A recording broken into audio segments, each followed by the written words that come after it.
The rise of mobile technology in Africa has had a profound impact on Africa's financial landscape. According to tax and advisory firm KPMG, the rollout of mobile banking has allowed millions of people who are otherwise excluded from formal banking systems to perform financial transactions relatively cheaply, securely and reliably. Pilani Nyalunga compiled us this report. Mobile technology has changed financial services in Africa. According to the International Telecommunication Union, mobile internet requires fewer ICT skills than are required to operate a computer. Hardware and subscription costs are lower. It's available as prepaid and does not even require electricity at home, something the majority of African households still struggle to access. The emerging mobile phone banking has successfully enabled a handful of pioneers to provide banking services to a far wider income base than before, this according to tax and advisory firm KPMG. Not everyone in Africa has access to the so-called landlines that have been the means of connecting in Western countries. The majority of Africans who can access the internet do so via their mobile phones. The market research firm Gartner predicts that by 2014 there will be a 90% mobile penetration rate across the globe and 6.5 billion mobile connections. Sub-Saharan Africa is creating its mark as the new frontier in mobile technology. According to the World Bank, Sub-Saharan Africa is now home to approximately 650 million mobile phone subscribers, a number that surpasses the United States and European Union, and represents an explosion of new communication technologies being tailored for this emerging market. Pilani Nyalunga, CNBC Africa, Johannesburg.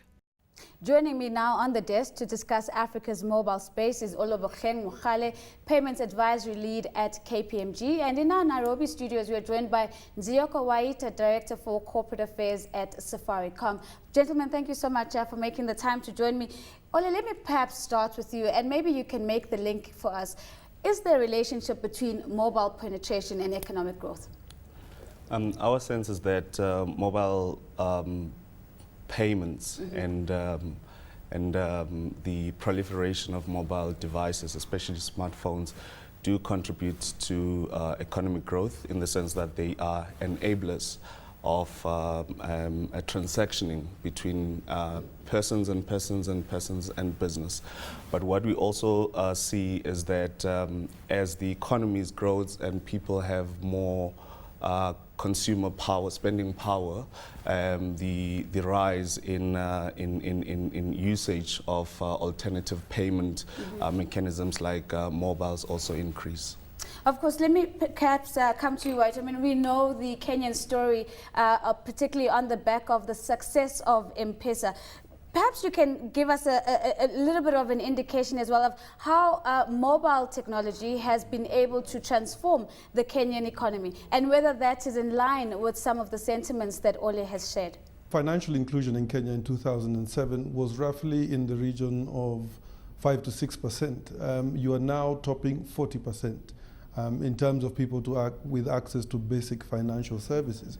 And this is driven in large part by mobile banking and by mobile payment systems like M-Pesa. Now, you know, Ole talked about smartphone penetration being one of the key factors that contribute to economic growth, but in the case of basic mobile money services, even simple feature phones that have been characteristic for the use of M-Pesa have had quite an impact. If you look today, mobile money accounts for about 43% of the money of Kenya's GDP right now. So you have moving daily in the Kenyan economy of about 2.5 billion shillings on mobile money. So the kind of velocity that has been given to cash by mobile payment systems is phenomenal, to say the least. Let's perhaps, staying with you, Nziyoko, look at Kenya's Equity Bank. I mean, this was the first bank to offer a completely mobile account. How have banks responded to the proliferation of mobile money as an option to consumers? Well, you know, there's the whole story about banks and M-Pesa and mobile payments being on a collision course. But the view we've taken in the mobile industry is that they are absolutely complementary. And what we've seen is with Equity Bank having pioneered almost an end-to-end mobile money banking product, we've seen other banks following suit. So you have all the major banks in Kenya do have a mobile money component to their service offering. And if you look at some of the products that Safaricom has put out in the market in partnership with the Commercial Bank of Africa, you see we've gone deeper into financial services. So you've moved away from just accessing your normal banking through mobile phone to accessing new and innovative banking products like micro savings, microcredit products like Mshwari that we've put through in partnership with the Commercial Bank of Africa.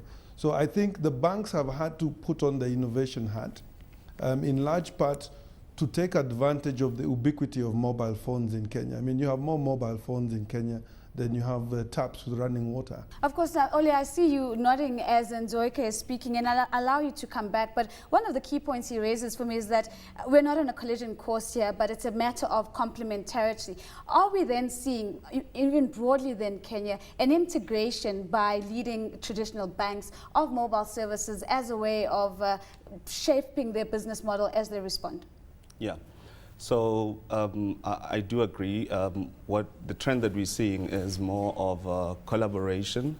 There is obviously a healthy competition between telcos and banking, but I think most evidence point towards collaboration in terms of taking innovative product to markets, because banks do need the infrastructure that the telcos own, sometimes the customer base, but at the same time they also need to tap into new markets that previously they had not focused on, especially on the low segment side of things. So we're really seeing some interesting coming together of the payments ecosystem, right. And it's not just between banks and telcos, but also governments as well, technology houses, all forming part of this new landscape from a payment perspective. I mean, one would argue, though, Ole, that the unbanked population and the bottom of the pyramid would have traditionally not have been of any interest to traditional banks. Would you say that mobile technology is actually bridging that divide? Yes, because the exam question for banks is how do you provide financial services to low-income earners at the lowest cost possible. Now, obviously, the mobile bank, or rather the mobile payment instrument, do support that particular business model, because that's the direction we're seeing banks taking. They're looking for business models that will be able to reduce the cost of serving customers, and mobile technologies do provide you that opportunity. The research we conducted recently suggests to us that the cost of servicing a customer at a branch, for example, right. is 40 times more than servicing them over a mobile device, 10 times more the cost of servicing them on an ATM compared to a mobile device. So there certainly is a clear business case to enter into those segments, but also to use mobile devices as your go-to technologies and payment, or rather channels of choice in that regard. So, I mean, we've kept the conversation thus far really focused on individual consumers, but understanding that Safaricom has also now released the Lipa na M-Pesa, which seeks to make sure that business-to-business banking of a mobile platform has been made possible. What's been the reaction to this product in the market thus far? I think maybe, first of all, the way we view M-Pesa and the way we view financial services as a whole is really what we can do to lend our technology and the kind of innovation that we drive to make the environment cashless. So if we look at Lipa na M-Pesa from that perspective, the story I'm about to tell you will then make a lot of sense. So Lipa na M-Pesa is a very simple merchant proposition where we have a pay bill number or a simple account number that's given to merchants, and they can collect payments from their customers directly off M-Pesa. Now, the difference between this and any other merchant proposition is that, number one, scalability happens very quickly. Number two, in terms of the technology required, is a very simple feature phone. So your regular out-of-the-box sub-$50 device can work. When we look at the ecosystem we are trying to create, we are also moving up the value chain and working with major manufacturers who distribute products to the same merchant ecosystem and making that a cashless environment as well. So if you look at the whole system in totality, you have merchants who receive M-Pesa or e-value on their phones, but at the same time also pay for goods and services from distributors or from manufacturers also using M-Pesa.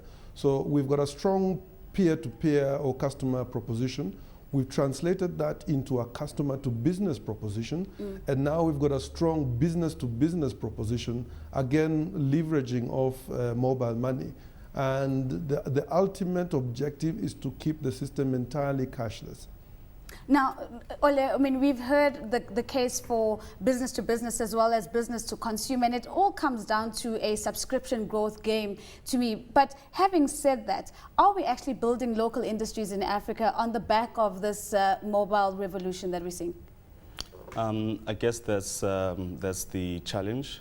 From where we're sitting, I don't think that the continent has sufficiently benefited from the high levels of mobile penetration, at least from a manufacturing and production point of view, and those are some of the gaps that certainly need to be closed.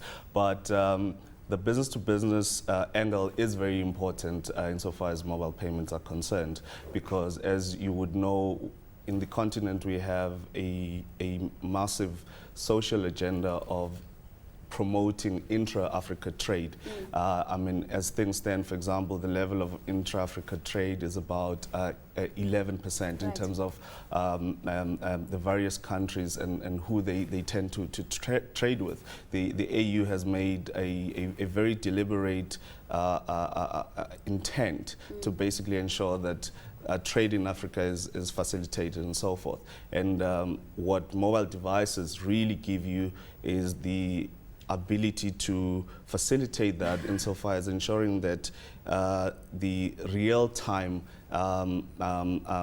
settlement of transactions across borders happens smoothly and in a very systematic and safe environment. So it certainly sounds as if we're easing the ease of doing business. But before I let you go, Nzioke, I just want to touch on a development that we've seen in Zambia, particularly the deal that's been signed by ProFlight and Airtel, which now allows people who bank or use Airtel money to book flights online or off their mobile phones with ProFlight.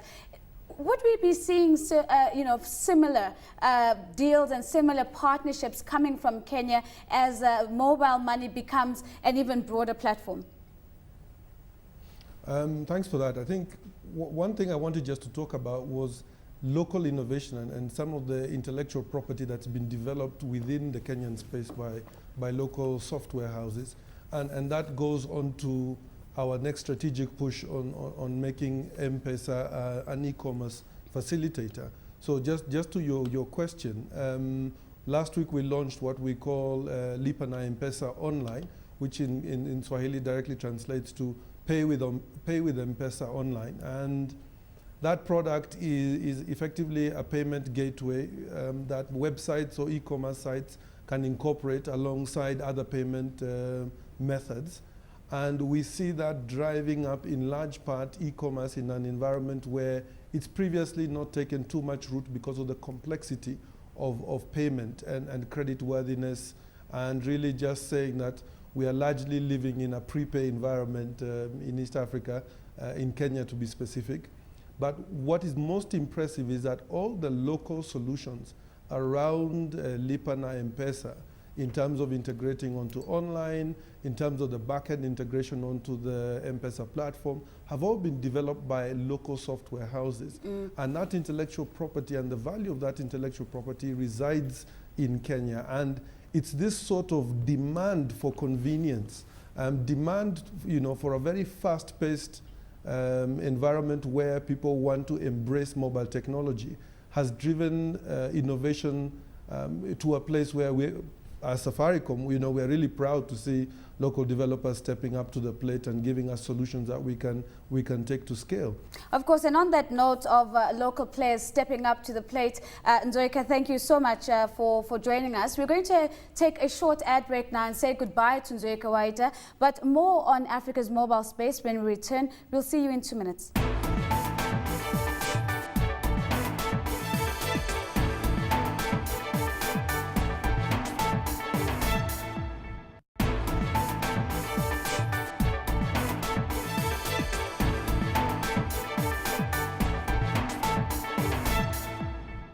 Welcome back to Invest Africa. Remember that we do value your suggestions and feedback, so please send us an email to investafrica@abn360.com or interact with us on Twitter, that's @CNBC Africa or @NoziPombanjwa, using, of course, the hashtag InvestAfrica. Still with me, my guest, Olebecheng Mokhale, Payment Advisory Lead at KPMG, and we are now joined by Gijs Kappers, CEO at Wise Talk in our Cape Town studios. Gentlemen, thank you so much for making the time to join us. Perhaps, Ole, let's start off with you. I mean, you made a very interesting point before we went to break about using mobile platforms to advance our developmental objectives.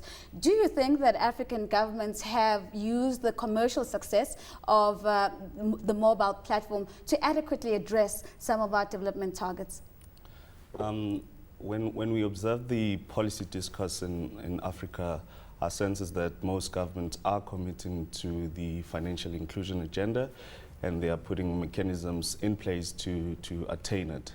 I think where there's opportunities for improvement, first and foremost, is in the areas of financial literacy, which I think is a responsibility of both industry and government to ensure that understanding the history of Africa and the levels of financial literacy and perhaps education in general.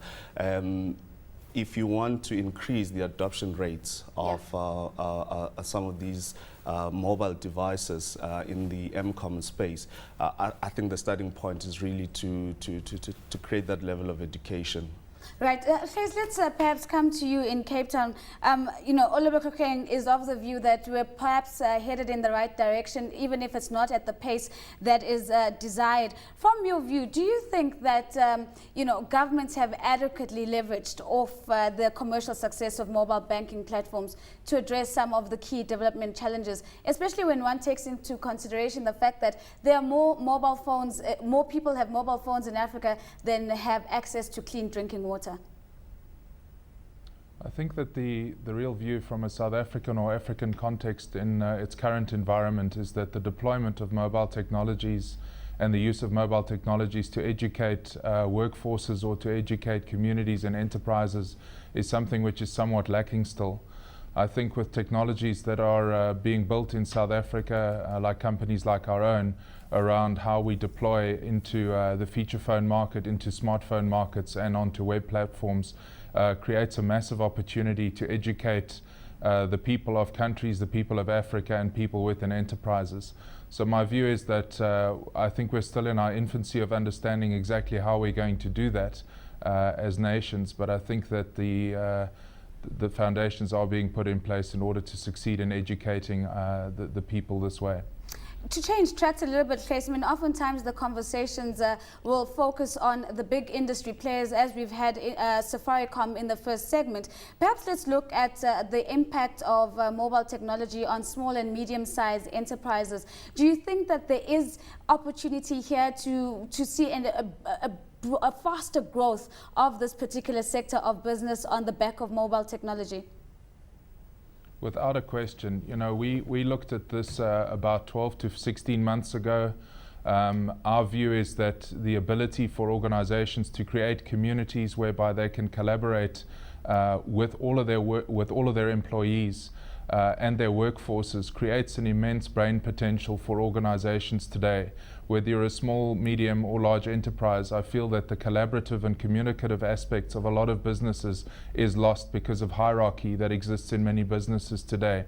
And if one created an atmosphere or a community whereby those collaborative approaches and communications could be more easily deployed, we see a much richer engagement with workforces and with people within enterprises.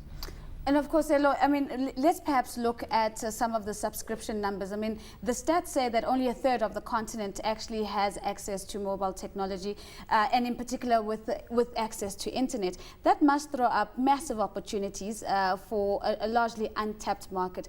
Could you share some insights as to where are those opportunities outside of the South Africas and the Kenyas that everybody always talks about? In fact, I'm not sure if South Africa has reached the desirable levels of adoption of alternative payment systems. I would certainly agree that in the eastern part of the continent we've done well, but in South Africa, I mean, our research tells us that only 25% of the adult population uses mobile devices to do banking transactions. That ranges from viewing of statements, balance inquiries, and sometimes transfer of funds. And even a lower percentage uses things like mobile wallets, which are more transfer of payments for goods and services through mobile devices. So I do think that there are opportunities in smaller economies insofar as the broader accessibility is concerned of the previously unbanked people. But I think even the slightly more mature markets than like South Africa and Nigeria, there's still opportunities for greater penetration from an m-commerce perspective. Kees, would you agree with my assumption that I'm making now, I mean, of the constraints that Ole speaks about, that perhaps one of them is the cost of broadband and maybe even the cost of infrastructure?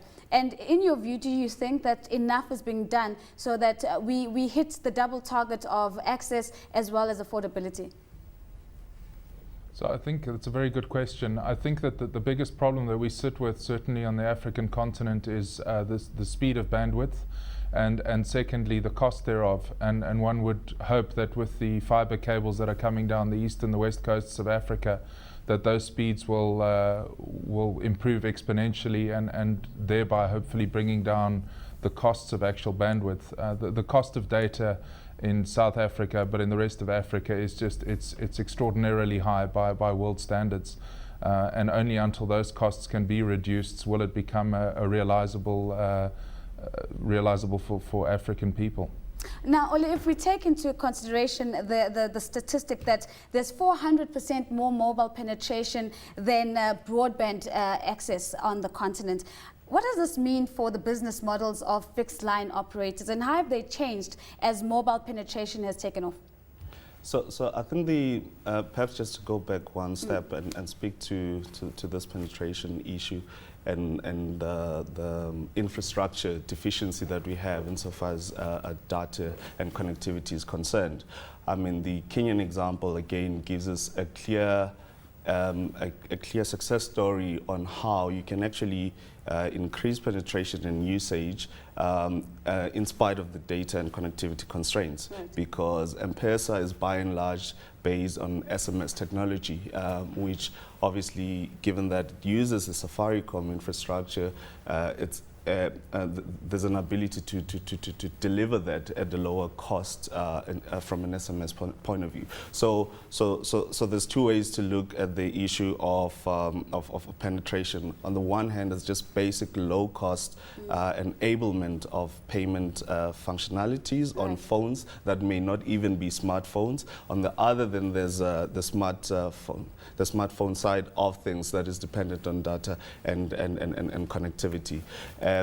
With respect to how this challenges the business models of for the telco, or rather the fixed line industries, the way we tend to look at m-commerce is that, or rather alternative payments, is that customers need to have choices and options, okay? So even though there's a drive, particularly from banks, to move, let's say, from the branch infrastructure to your more self-service type channels like mobile.